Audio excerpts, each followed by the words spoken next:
How many times during a struggle or in your life in general have you prayed to the universe or God and said, if I could just have this thing, or if I could just get through this, I promise I will never ask for anything else again. For those that don't know me, my name is Shannon Wooten. I am a lifestyle infertility coach, and I help women who feel disconnected from their bodies heal by owning infertility sucks, you don't. So in our infertility struggle, I used anger and bargaining too. Out of anger and sheer desperation, I got fed up because everything I was doing and that we were doing as far as doctor's appointments, drugs, surgery to try and get pregnant wasn't working. So I bargained. I said to the universe, to God, whomever, if we could just get pregnant, I swear I'll never ask for anything again. And it didn't work. So anger and bargaining were causing me to focus on having a baby and not how infertility was making me feel. And they can cause us to focus on the end result, which can be motivating, especially if you're going through something like a surgery to heal possible symptoms and causes of endometriosis adhesions, or using IUI to get pregnant, or using IVF or infertility treatments of any kind. It can be very motivating to say, I'm gonna get pregnant. That's it, come hell or high water, here's what we're doing.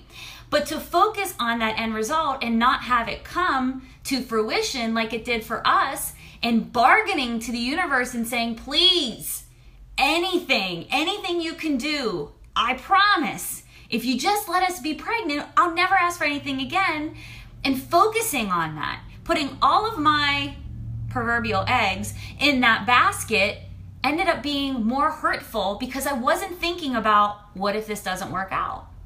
What if this doesn't play out the way that I'm telling myself it will? And yes, believe me, it is completely 100% normal and acceptable and right to tell yourself, yes, I have hope and faith that it will work out. However, it can also be useful to use feelings of anger and bargaining to ask ourselves the tough questions at the very same time. So, for instance, a tough question for anybody that's going through a struggle, particularly infertility, might be, what does your life look like without a child? And could you ever be happy if you never have kids? And yes, I know this is difficult to do when you're in that motivated place, when you're in that positive place of this is going to work out. But you know what? Nothing in infertility or in life is guaranteed. And so putting your proverbial eggs in one basket and telling yourself it will, and not preparing yourself for possible disappointment is going to leave you sad and angry. So, and it very well will be justified if it did, right? Like if you're putting all your eggs in a basket and you're hoping for it to work out, yes, you will be justified to be sad and have grief and anger about something not working out the way you want it to. So anger and bargaining can cause us to minimize our existence, to define it by our struggle. And it can be helpful too. Anger and bargaining can also be helpful if used to ask yourself the very tough questions, like, if this does not work out as planned, what can I do to make sure that I am okay before I move on to anything else?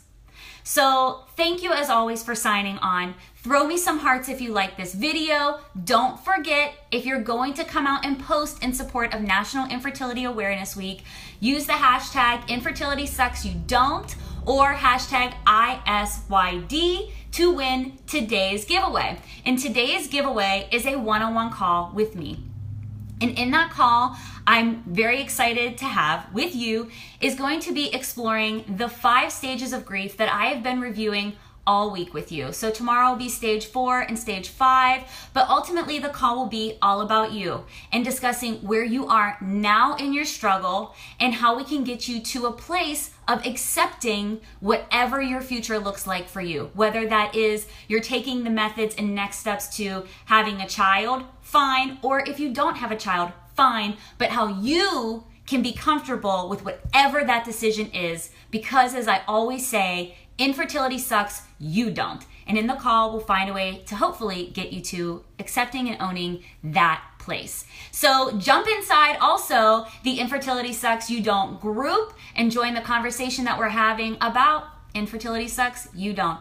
Otherwise, be easy, guys. Have a fantastic day. Thank you as always for signing on. Be good to yourself. My heart is already with you, and I'll talk to you soon. Okay, bye.